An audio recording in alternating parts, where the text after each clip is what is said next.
마가복음 14장 3절에서 9절 말씀 오늘 같이 읽겠습니다. 같이 읽습니다. 시작. 예수께서 베다니 나병 환자 시몬의 집에서 식사하실 때에 한 여자가 매우 값진 향유 곧 순전한 나드 한 옥합을 가지고 와서 그 옥합을 깨뜨려 예수의 머리에 부으니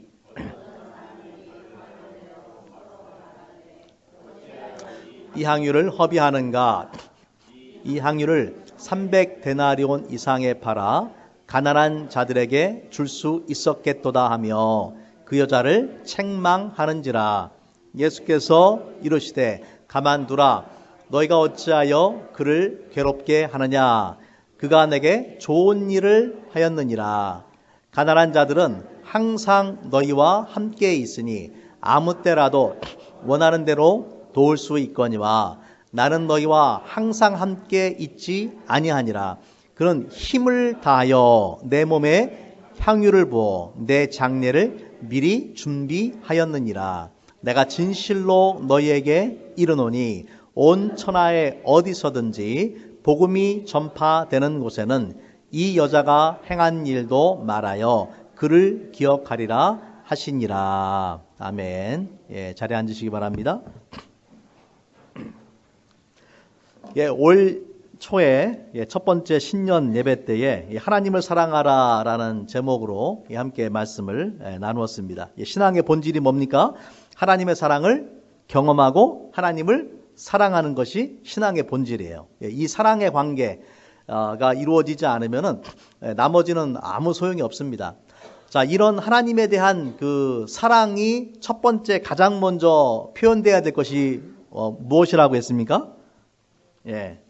예배다. 그렇게 말씀드렸죠. 그렇죠? 예배. 자, 그래서 우리가 하나님을 사랑해야 되는데, 얼마나 하나님을 사랑해야 된다고요? 마음을 다하고, 목숨을 다하고, 뜻을 다하여 하나님을 사랑하라. 올 한 해 여러분이 정말 하나님을 내 마음을 다하고 목숨을 다하고 뜻을 다해서 하나님 사랑하는 한 해가 되기 바랍니다. 이런 사랑이 첫 번째로 예배를 통해 표현돼야 된다. 지난 시간에 우리가 그 마리아가 예수님을 그 예배하는 것을 봤죠. 마르다와 마리아를 통해서 마르다의 손이 열심히 주님을 위해서 움직일 때에 마리아의 무릎은 예수님께 꿇어져 있었다. 그죠? 교회, 우리 신앙에는 이 두 가지가 다 필요해요.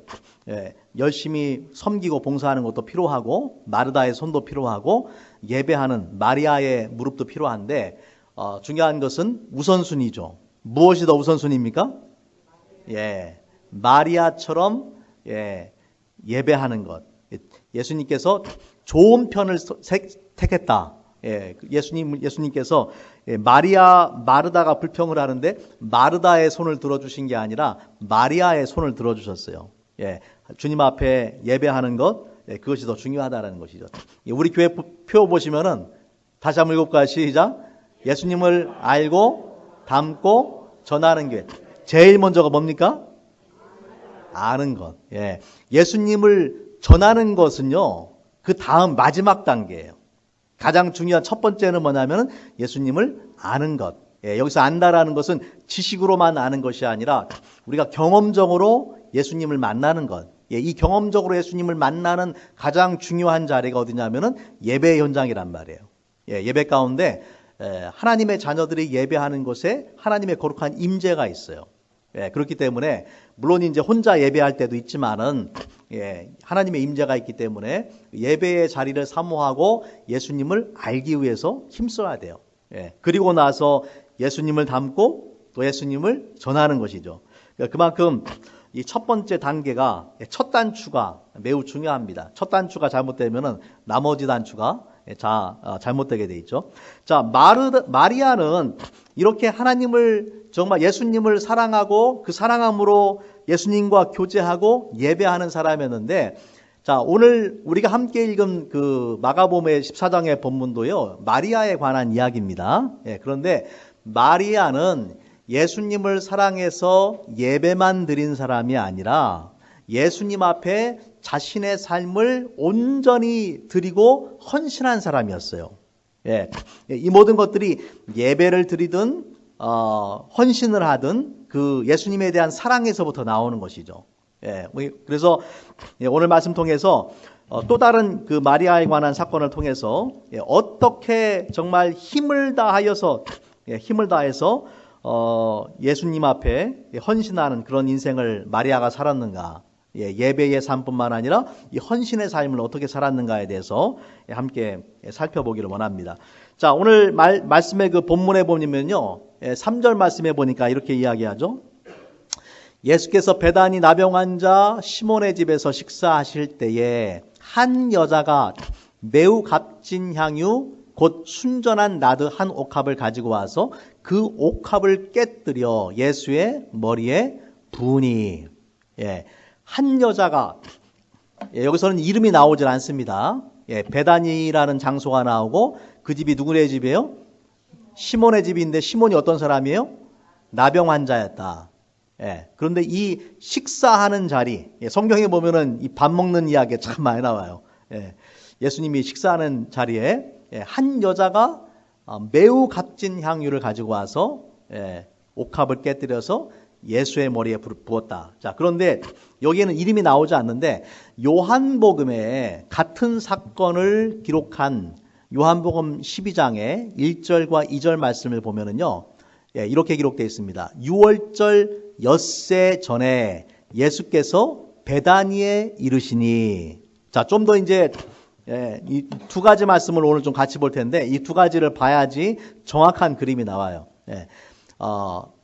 베다니는 똑같아요, 그죠? 베다니는 똑같은데 요한복음에는 언제 이런 일이 발생했는지를 알려줍니다. 언제입니까? 6월절 엿새 전에. 자, 이때가 언제냐면은 예수님께서 십자가에 죽으시기 바로 일주일 전인 거예요. 예수님의 십자가가 이제 얼마 남지 않은 그 시점이에요. 거기에서 이곳은 예수께서 죽은 자 가운데 살리신 나사로가 있는 곳이라. 요한복음 11장에 보면은 죽은 나사로를 살리시는 사건이 나오는데 그 나사로의 집이란 이야기죠. 거기서 예수를 위하여 잔치할세, 잔치를 했다. 마르다는 일을 하고 나사로는 예수와 함께 앉은 자 중에 있더라. 그렇게 나옵니다. 자, 그리고 나서 3절 말씀에 보면은 마리아는 지극히 비싼 향유, 곧 순전한 나드 한 근을 가져다가 예수의 발에 붓고 자기 머리틀로 그의 발을 닦으니 향유 냄새가 집에 가득하더라. 자, 이 두 가지를 이제 같이 보면은요, 언제 일어났습니까? 6월절 엿새 전에. 어디에서 일어났어요? 베다니. 근데 베다니는 누구의 집이에요? 나병 환자 시몬의 집인데 거기 보니까 또 다른 사람이 등장하는 사람이 누가 있어요? 나사로도 있고 마르다도 있고 마리아도 있어요. 우리가 요한복음 11장에 보면은 나사로, 마리아, 마르다는 다 형제들이에요. 그러면은 시몬, 나병 환자 시몬은 누구냐? 우리가 이제 성경에서 시몬이 누군지 정확하게 말을 해주진 않습니다. 하지만 학자들의 이런 추측에 의하면은 시몬이 어쩌면은 이 세 자녀의 아버지였을 가능성, 또는 마르다의 남편이었을 가능성, 그런 가능성이 있는데 보통 이제 그 가장의 이름을 써서 누구의 집이다라는 표현을 써요, 성경에서는. 그러니까 나병 환자 시몬의 집이라는 이야기는 아마 시몬이 그 집안의 가장이 아니었을까, 그렇게 상상을 해볼 수가 있습니다. 세 명의 그런 자녀들을 있었던 것이죠. 그래서 예수님을 위해서 잔치를 베푸는 그런 자리인데, 재미있는 것은 그 요한복음 12장 1절에 보면요, 2절 말씀해 보니까 예수를 위해서 잔치할세. 우리가 지난주에도 잔치하는 걸 봤잖아요. 예수님 초청해가지고 예수님 오시니까 그 마르다는 뭐 했습니까? 열심히 일을 하고, 마리아는 예수님의 발 앞에 앉아가지고 예수님의 말씀을 듣고, 자, 2절 말씀해 보니까 여기서 뭐 합니까? 마르다가? 마르다가 또 일을 해요. 그러니까 마르다는 아주 일복이 터진 사람이에요. 예, 마르고 닳도록 일만 하는 사람이에요. 예, 아주 일을 하는 것을 즐기는 사람 같아요. 예, 도맡아서 하는 사람이에요. 예, 그 요한복음 11장에 나사로가 죽었을 때에도 주로 일을 하는 사람이 누구냐면은 마르다입니다. 예, 항상 마르다는 성경에서 그 일하는 사람으로 일꾼으로 그렇게 등장이 됩니다. 자, 그래서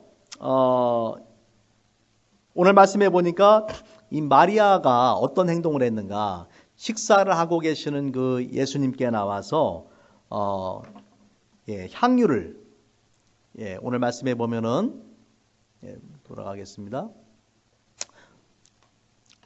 매우 값진 향유 곧 순전한 나드 한 옥합을 가지고 와서 그 옥합을 깨뜨려서 예수님의 머리에 부었다라고 그렇게 기록을 하고 있습니다. 자, 이 향유가 뭐냐면요, 예수님 당시에는 향수와 향유가 있었어요. 향수 하면은 뭡니까? 향에다가 향이 나는 뭐예요? 물이죠, 물. 향료가 있는데 향료를 물에다 섞는 거예요. 그게 향수예요, 향수. 향유는 뭐겠어요? 기름에 섞는 거예요. 올리브 기름 같은 기름에다 섞는 거예요. 뭐가 더 비쌀까요? 향수보다 향유가 훨씬 더 비싼 거예요. 그래서 이 올리브 기름 같은 것에다가 이게 향수는 물에 타서 쓰는 건데 저렴해가지고 보통 일반인들이 그냥 쓰는 것이지만은 향유는 올리브 기름에다가 향료를 섞어서 만든 것이고 아주 값비싼 것이어서 이 의약품으로 쓰거나 또 화장품으로 쓰거나 또는 장례를 준비할 때에 또 시체 썩는 냄새가 나지 않도록 하기 위해서 썼던 것이 바로 향유입니다. 자, 그런데 마리아가 주님 앞에 드린 것은 성경에 매우 값진 향유다라고 그렇게 말을 해요.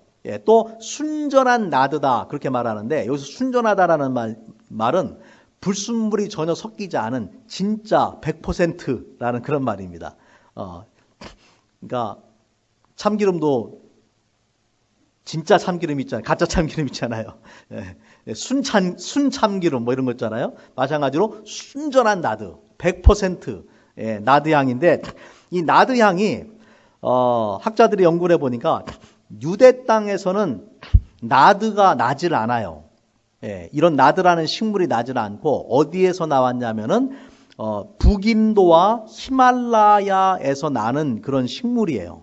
이것을 가지고 향료를 만든 거예요. 그러니까 이것은 그 국산이 아니라 지금 해외에서 수입해 온 아주 그런 값비싼 그런 향료라는 것이죠. 뿐만 아니라 여기에서 사용된 이 향유를 담고 있는 그릇을 그 옥합이다 그렇게 표현하잖아요. 그 옥합이라는 것도 아주 값비싼 것입니다. 이것은 마치 이 대리석과 비슷한 그런 광물질로 만든 것인데 여기 보시면은 이렇게 생긴 이것도 한 2000년에서 2500년 정도 추정돼 전에 만들어진 거 추정되는 그 옥합 항아리예요. 그러니까 예수님 당시에도 저런 옥합들이 사용되었을 가능성이 상당히 많죠. 근데 이 오늘 말씀해 보니까 그 옥합이 한 근이다. 옥합 안에 들어있는 그 향유가 순전한 나드 옥합인데 뭡니까 요한복음에 보면은 한 근이다 그렇게 표현해요. 한 근. 근이라는 단위를 보니까 니트란이라는 단어인데 한 근이 약 12온즈 한 340g 정도가 되는 그런 이 향유를 담고 있는 거예요. 자, 본문에 보니까 이 향유의 값이 어느 정도 값어치를 하느냐 한번 보세요. 자, 5절 말씀해 보니까 얼마 정도 한다고요? 300데나리온 이상에 팔아서 가난한 자들을 도울 수 있었겠도다. 이 향유, 마리아가 예수님께 가져와서 옥합을 깨뜨리고 옥합을 깨서 부었던 그 향유가 300데나리온 이상이다. 성경은 그렇게 표현을 합니다. 예. 여러분, 데나리온은요, 노동자, 그 당시 노동자의 하루 품삯이에요. 평범한 노동자의 하루 품삯. 그럼 300데나리온이면 어떻게 됩니까? 300일. 1년에 365일인데, 예, 안식일 빼고, 뭐 특별한 절기 빼고, 예, 아픈 날 빼고, 예, 다 일을 하면은 한 300일을 일해야 되는 거 아니에요? 적어도. 예. 그러니까 1년 내내 쉬는 날 빼고서 1년 내내 일을 해야 모을 수 있는 금액이 300데나리온이에요. 얼마나 큰 돈입니까? 오늘날 시세로 말하자면은 하루에 그냥 100불씩 받는다고 생각해 보세요. 예. 100불 받으면은 300데나리온이면은 얼마예요? 예. 3만 불. 예, 3만 불. 예, 그러니까 평범한 노동자가 받는 3만 불. 그러니까 3만 불짜리 향유를 가져와서 예수님의 머리부터 발까지 붓고 자기의 머리털로 그것을 씻었다라고 성경이 기록을 하고 있는 것입니다.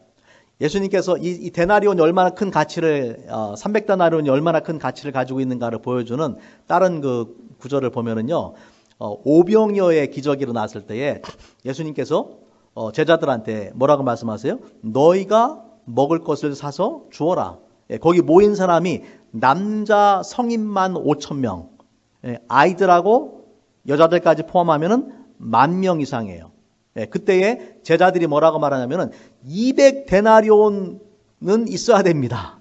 적어도 200데나리온이 있어야 됩니다. 그러니까 200데나리온이라는 돈이 10,000명 이상을 먹일 수 있는 돈이란 말이에요. 그러니까 300데나리온이 얼마나 큰 돈이겠어요.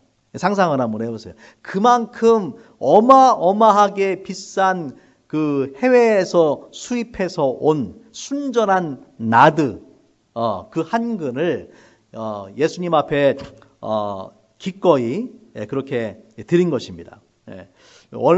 굉장한 헌신인 거죠. 이것을 본 사람들이 이 마리아를 책망할 정도로 이거는 너무나 큰 소비다라고 생각을 할 정도로 큰 헌신을 한 것이에요. 여러분 왜 마리아가 이렇게 주님 발 앞에 주님의 몸에 그 향유를 부었을까요?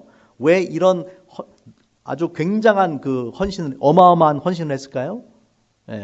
그것은 예수님을 사랑했기 때문에. 사랑했기 때문이죠. 예수님에 대한 사랑이 마리아가 자신이 할 수 있는 최선을 다한 모습으로 이걸 표현한 거예요. 물론 이제 좀 더 구체적으로 보자면은 이 사건이 있기 바로 전에 예수님께서 나사로를 살려주셨어요. 죽은 형제 나사로를 살려주셨으니까 나사로를 살려주신 것 생각하면 아무것도 아니죠. 생명을 살려주셨는데 그런 감사의 표현. 또 그 사건을 통해서 아마 예수님이 누구신지에 대한 더 분명한 확신을 갖게 되었을 것입니다. 그렇죠? 그러니까 그 예수님에 대한 자신의 믿음과 사랑의 표현을 한 것인데, 자, 그런데 오늘 말씀에 보면은요, 마리아가 자기도 모르게 한 것이 있어요. 8절 말씀에 보면은 예수님께서 그렇게 말씀하셨어요. 그는 힘을 다하여 내 몸에 향유를 부어서 뭘 준비했다? 내 장례를 미리 준비하였느니라. 그러니까 마리아는 예수님을 사랑해서 한 행위인데 그것이 예수님의 장례를 위해서 준비한 것이다라고 예수님께서 그렇게 말씀하신 거예요. 그러니까 마리아의 마음 가운데 성령의 감동하심이 있어서 그렇게 하고 싶어 했던 거죠. 그리고 그런 마음을 주셨을 때에 마리아가 기꺼이 순종을 한 거예요. 그런데 알고 보니까 무엇입니까? 예수님의 장례를 미리 준비한 것이라는 거예요. 여러분, 이것이 하나님의 역사하시는 거예요. 하나님께서 우리에게 어떤 순종하고자 하는 마음, 헌신하는 마음을 주실 때에 이유가 있어요. 이유가 있는데 우리가 그것을 거부하지 않고 믿음으로 순종하면은 하나님의 뜻과 계획에 내가 쓰임받게 되는 것이고, 성령의 감동하심이 있는데 내가 그것을 거부하면은 내가 그 일을 위해서 쓰임받지 못하게 되는 거예요. 마리아는 예수님에 대한 사랑이 있었고, 또 자신의 그 사랑을 예수님 앞에 표현하기를 원했는데 그런 성령의 감동하심이 있었을 거예요. 그때에 주저하지 않고 자신이 가지고 있는 어쩌면 전 재산일지도 모르죠. 3만 불이나 되는 300데나리온이나 되는 그 정말 그걸 다 팔아서 자신의 최선을 다해서 예수님에 대한 사랑을 표현한 것입니다. 마음을 다하고 목숨을 다하고 뜻을 다하고 힘을 다하여서 그렇게 정말 가장 귀한 것을 아낌없이 기꺼이 주님 앞에 드린 것입니다. 오늘 말씀에 보면요, 이러한 마리아의 헌신을 본 사람들의 그런 반응이 나옵니다. 마리아를 칭찬합니까? 칭찬하지 않아요. 4절 말씀에 보니까 어떤 사람들이 화를 내요. 마태복음 26장에 보면 이 어떤 사람들이 제자들이라고 나왔어요. 제자들이 화를 내고 분노합니다. 마리아는 예수님을 사랑해서 헌신을 하는데 제자들이 화를 내요. 그러면서 어찌하여 이 향유를 허비하는가? 이 향유를 300데나리온 이상에 팔아서 가난한 자들에게 줄 수 있었겠도다 하며 그 여자를 책망하느니라. 분노하고 그리고 그 여자를 비난하고 책망했다. 그런데 우리가 요한복음에 보면요, 이 말을 한 사람이 누구냐면은 이 말을 한 사람이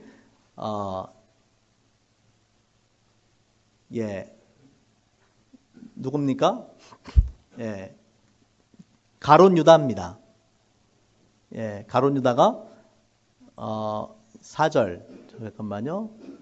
4절 말씀이 없는데 이 가룟 유다가 이 향유를 어찌하여 300데나리온에 팔아서 가난한 자들에게 주지 아니하였느냐. 이렇게 말하면 가난한 자들을 생각함이 아니요 그는 도둑이라. 지금 가룟 유다를 말하는 거예요. 돈꾀를 막고 거기 넣는 것을 훔쳐감이니라. 제자들이 다른 성경에 우리 종합해서 볼 때에 분명히 이 가룟 유다뿐만이 아니라 다른 제자들도 분노하면서 이 마리아를 칭찬하는 것이 아니라 오히려 책망했던 것을 볼 수가 있어요. 여러분, 사람들의 눈에는 마리아의 주님을 향한 사랑과 헌신이 뭘로 보였냐면은 허비와 낭비로 보였습니다. 그건 허비하고 낭비하는 것이다. 여러분, 우리가 기억할 것은 주님을 향한 우리의 헌신도 마찬가지예요. 하나님의 은혜의 깊이와 넓이와 그 높이를 경험하지 못한 사람들, 믿음이 없는 사람들의 눈에는 우리가 하나님 앞에 드리는 그런 헌신이 허비와 낭비로 보일 수밖에 없어요. 왜 교회 가서 쓸데없이 시간 낭비하고 돈 낭비하느냐? 아마 그렇게 얘기하는 사람들도 있을지 몰라요. 중요한 것은 이것입니다. 나는 정말 세상 사람들이 어리석다고 조롱하고 비난하고 책망할 정도로 값진 헌신을, 마리아와 같은 헌신을 내가 주님 앞에 해본 경험이 있느냐는 것이죠. 다른 사람들이 책망하고 그건 낭비다 라고 말할 정도로 내가 내 자신을 하나님 앞에 온전히 드려본 경험이 있냐는 것이에요. 아니면은 그냥 적당한 선에서 구색만 갖춘 그런 신앙생활을 하진 않습니까? 우리가 정말로 하나님의 그 놀라운 사랑, 십자가 사랑을 경험하고 하나님이 누구신지를 경험했다라면, 여러분, 저는 그렇게 생각합니다. 모든 사람이 주님 앞에 온전히 그 삶을 드려야 됩니다. 정말로 예수님을 그 마음의 구주로 영접했다면, 정말로 그 마음에 예수님에 대한 믿음이 있다면 모든 사람이 한 사람도 예외가 없이 주님 앞에 자신의 삶을 드려야 돼요. 그것이 특별한 것이 아니라 그것이 아주 정상적이고 평범한 것이에요. 제 간증을 좀 하면요, 설교 원고에 없는 부분입니다. 우리 김세훈 집사님, 제 간증을 좀 하면, 저는 이제 제가 어렸을 적에 그런 경험들은 말씀드렸잖아요. 할아버지 돌아가시고, 그런 이제 삶에 대한 허무함, 죽음에 대한 두려움, 이런 걸 가지고 있다가 제가 중학교 때 저는 예수님을 만났는데, 그 교회에서 야유회를 갔어요. 야유회를 갔는데 물가로 예, 아마 통천포라는 데가 있던 것 같아요. 예, 그리고 물가로 이제 야유회를 갔는데 물에서 이렇게 놀다가 예, 물 속에 들어갔는데 발이 쭉 빠지는 그런 자리가 있었어요. 이렇게 좀 낮다가 갑자기 쑥 들어가 버린 거예요. 예, 쑥 들어갔는데 끝이 안 닿는 거예요. 예, 그리고 거기 제가 이제 수영을 그때 잘 못할 때니까 예, 호우적 하면서 막 위로 올라갔다 내려갔다 예, 죽을 그런 예, 고비를 넘긴 것이죠. 예, 그런데 놀랍게도 그 짧은 시간에 하나님께서 저한테 깨우쳐 주시는 게 있었는데 예, 그게 뭐냐면은 그 사건이 있기 바로 전에 제가 그 교회에서 전도사님한테 성경 공부를 하면서 이 복음에 대해 들으면서 복음을 그렇게 표현하시더라고요. 그분이 그렇게 표현하더라고요. 예, 네가 물에 빠져 죽어가는데 너는 수영을 할 수 없어. 예, 내 힘으로 도저히 나올 수 없는데 예수님께서 십자가에 죽으신 것은 너를 위해서 대신 죽으시고 예, 너를 살려주신 것과 같아. 예, 그런 이야기를 그렇게 이제 복음을 말씀해 주셨거든요. 그러니까 예수님을 믿는다고는 했어요, 제가. 예, 머릿속에 지식으로는 믿는다고 했는데 내 아직 가슴으로는 와닿지 않았던 거예요. 예, 그런데 바로 그 짧은 시간 예, 물속에 올라갔다 내려갔다 하면서 그것을 생각나게 해주시는 거예요. 아, 예수님께서 나를 위해서 십자가에 죽으셨구나라는 게 가슴으로 믿어지더라고요. 예. 그래서 이 친구들하고 뭐 선생님들하고 막 손에 손잡고 이렇게 연결해가지고 이렇게 저를 예, 간신히 빼냈어요. 예, 빼냈는데 다들 걱정하죠. 이제 죽을 뻔하다가 살아났으니까. 예, 그런데요, 제 마음 속에는 와, 이게 말로 표현할 수 없는 막 기쁨이 있는 거예요. 말로 표현할 수 없는 기쁨. 내가 한 번도 경험해 보지 못한 그런 기쁨, 희열이 있더라고, 희열. 예, 그러니까 지금까지 내 마음 속에 있었던 어떤 어둠이 순식간에 다 사라져 버린 것 같아요. 예, 우울함, 허무함, 예, 내가 왜 사는지, 무엇을 위해서 살아야 되는지, 예, 그리고 그 죽음에 대한 두려움, 인생에 대한 허무함, 예, 그런 어두운 것들이 한꺼번에 싹 사라져 버린 것 같아요. 하나님께서 빛을 주신 것 같아요. 예, 이거는 말로 표현할 수가 없어요. 나중에 이제 제가 깨닫게 된 것은 그것이 성령의 역사구나. 예, 성령께서 그런 경험을 주셨구나라고 제가 깨우치게 된 것인데 예, 그 순간에는 도저히 그 상황을 보면은 그 설명할 수 없는 그런 희열, 예, 그런 환희, 예, 강한 빛이 들어온 것과 같은 그런 경험. 예, 그 속에서 제가 예수님을 경험적으로 만나고 예, 주저하지 않고 예, 그 옆에 있는 그 숲속에 들어가 가지고요, 예, 수영 팬티만 입고 제가 무릎 꿇고 하나님 앞에 기도했어요. 예, 하나님, 제가 남은 인생을 온전히 주님 앞에 드리겠습니다. 예, 예수님을 딱 만나는 순간에 세상 그거보다 더 중요한 게 어디 있어요? 이 세상에. 예? 이 세상에 예수님을 아는 것보다 더 중요한 게 어디 있어요? 그리고 나는 이것을 발견했지만은 아직도 이것을 알지 못하고 살아가는 많은 사람들이 얼마나 많습니까? 그렇죠? 예. 나사로가 무덤 속에 있었던 것처럼 그렇게 살아가는 사람들이 얼마나 많아요. 그러한 사명을 예수님께서 저한테 주셨고 제가 어떠한 모양으로든지 제 삶을 주님 앞에 온전히 드리겠습니다라고 제가 서원하는 기도를 중학교 때 혼자서 그렇게 했던 적이 있었습니다. 여러분, 이것은요, 저는 이렇게 생각합니다. 대단한 게 아니에요. 확신만 있다면 누구든지 할 수 있고 해야 된다. 물론 여러분, 우리가 다 목사가 되고 선교사가 되라는 말은 아닙니다. 그렇지만은 하나님께서 나에게 주신 그 모든 것, 그 최선을 다해서 어떠한 모양으로든지 간에 우리가 주님을 섬기는 것이 마땅하다라는 것입니다. 오늘 예수님께서 이 마리아에게 내가 힘을 다하여서 내 몸에 향유를 부어서 내 장례를 미리 준비하였다. 그렇게 말씀하셨어요. 힘을 다하여서, 최선을 다해서 마리아가 자신이 할 수 있는 모든 것을 드린 거예요. 여러분, 주님 앞에 무엇을 드리고 있습니까? 시시한 것, 있어도 되고 없어도 되는 것, 남는 것을 주님 앞에 드리고 있지 않습니까?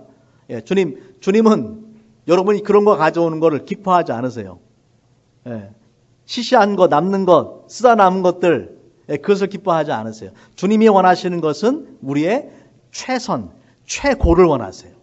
예, 그래서 우리가 찬양으로 이제 고백하는 것처럼 우리 패송을 내게 있는 모든 것을 주를 위해 바치네, 그죠? 영어로 보면은 I surrender all, 그렇게 표현하죠. I surrender some이 아니라 I surrender all. 내게 있는 모든 것을 주님한테 바친다라고 고백을 해야 됩니다. 우리한테 가장 소중한 것을 주님 앞에 드려야 된다. 여러분, 우리에게 가장 소중한 게 뭘까요? 여러분한테 소중한 건 뭡니까? 생명이죠. 생명, 목숨. 목숨을 다하여. 우리한테 가장 소중한 생명이에요. 생명마저도 주님 앞에 드려야 된다. 마태복음 10장 38절 말씀해 보니까 예수님께서 자기를 따르는 자들한테 이렇게 말씀하셨습니다. 우리 같이 한번 읽어보겠습니다. 시작. 또 자기 십자가를 지고 나를 따르지 않는 자도 내게 합당하지 아니하니라.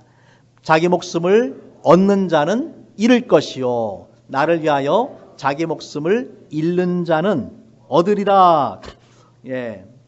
자기 목숨을 얻는 자는 잃을 것이요 나를 위해서 목숨을 잃는 자는 얻을 것이다. 예수님의 12 제자들은 이 말씀에 순종을 해서 예수님 부활하신 다음에 모두 자신의 생명을 바쳐서 헌신을 하게 됩니다.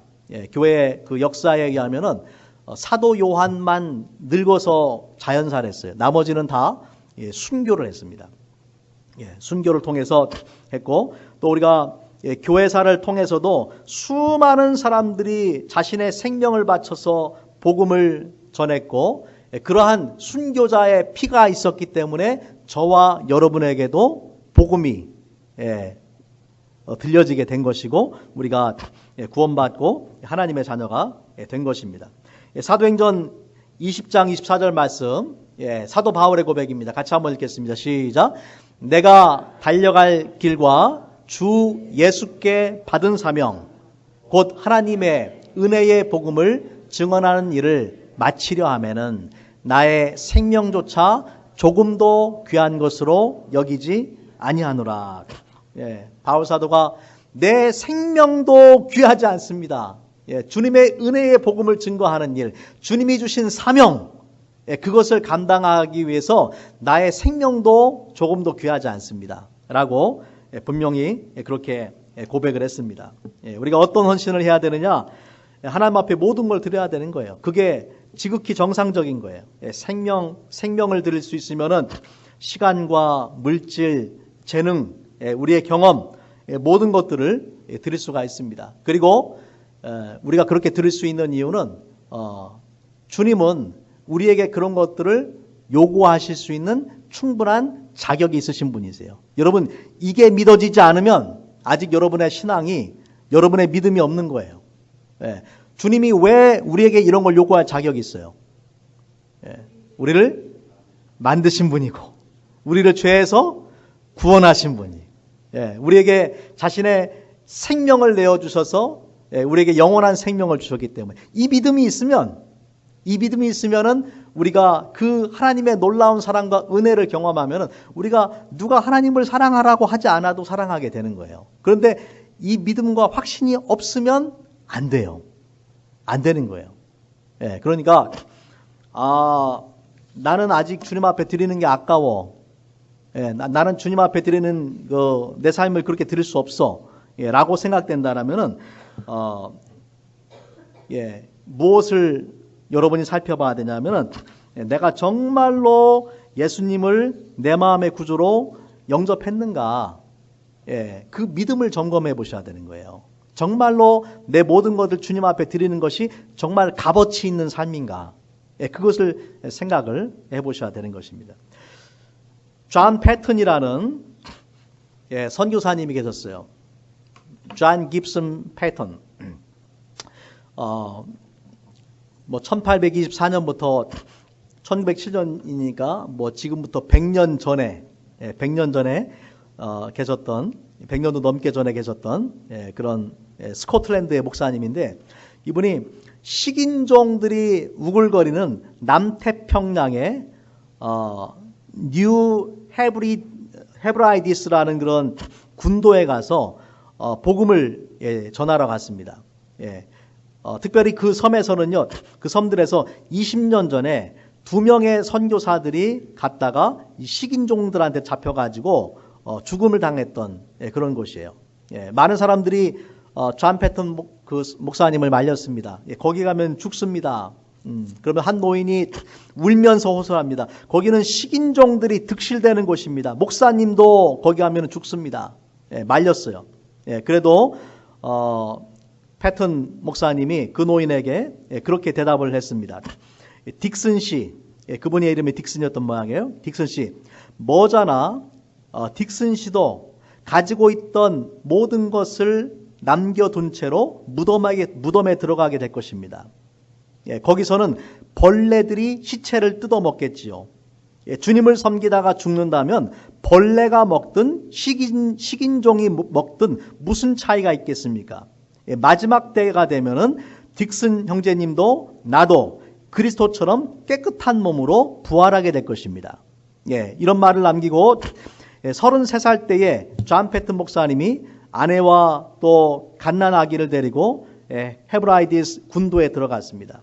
안타깝게도 도착한 지 얼마 되지 않아서 아내와 아이가 세상을 떠나고 그들의 시신을 맨손으로 땅을 파서 무덤을 만들었어요. 하지만 존 패턴 목사님이 그곳을 떠나지 않고 지속적으로 복음을 전해서 그 땅의 많은 식인종들이 주님을 알게 되고 구원을 받게 되는, 복음화가 되는 놀라운 역사가 이루어지게 됩니다. 존 패턴 목사님은 자신의 마음과 목숨과 힘을 다해서 주님을 사랑했던 것이죠. 여러분, 주님이 여러분에게 주신 것이 무엇인가 한번 생각해 보세요. 나는 주님 앞에 무엇을 드릴 것인가? 오늘 말씀 속에 나오는 이 마리아는 자신의 최선을 다해서, 자신이 할 수 있는 최선을 다해서 주님 앞에 드렸어요. 물론 우리가 모든 사람이 내가 가지고 있는 게 달라요. 내가 가지고 있는 재능이나 경험이나 능력이나 재물이나 그 모든 것들이 달라요. 중요한 것은 무엇입니까? 최선을 다해서 내가 할 수 있는 것을 주님 앞에 드리는 삶. 그럴 때에 하나님께서 그런 사람들의 헌신을 받으시고 그런 사람들을 통해서 놀랍게 사용하신다라는 것입니다. 우리가 잘 아는 것처럼 이 모세는 애굽의 왕자였지만은 애굽에서 살인을 하고 광야로 도망가서 40년 동안을 광야에서 살았어요. 나이가 80이 되었을 때에 이제는 뭐 왕자도 아니고 모든 것을 다 잃고 그냥 목자로서 평범한 삶을 살아갈 때에 하나님이 모세를 불러주셨어요. 모세는 말합니다. 난 아무것도 할 수가 없습니다. 그때 하나님께서 내 손에 있는 것이 무엇이냐? 모세니까 이 지팡이입니다. 그런데 그 평범한 지팡이가 하나님의 손에 들리게 되니까 놀라운 능력의 지팡이가 되더라고요. 아무것도 아닌 것 같은 그 지팡이를 통해서 하나님께서 놀라운 기적들을 많이 일으키셨어요. 모세에게 있는 것은 지팡이밖에 없는데 그것이 주님 앞에 드려지니까 놀랍게 사용되더라는 거죠. 우리가 잘 아는 것처럼 오병이어의 기적은 어떻게 시작됩니까? 어린아이의 도시락이란 말, 도시락. 그런데 그것을 아무것도 아닌 것 같지만 주님 앞에 드리니까 주님께서 놀랍게 역사하셔서 그것으로 오병이어의 그런 기적을 만드신 것이죠. 내가 가진 것이 비록 작을지라도 중요한 것은 주님 앞에 기꺼이 드리기 원하면은 주님이 사용할 수가 있어요. 여러분 가진 것이 무엇인지 생각해 보세요. 나는 주님 앞에 무엇을 드렸는가를 생각해 보세요. 오늘 말씀에 이제 9절을 보겠습니다. 9절 말씀에 9절 말씀에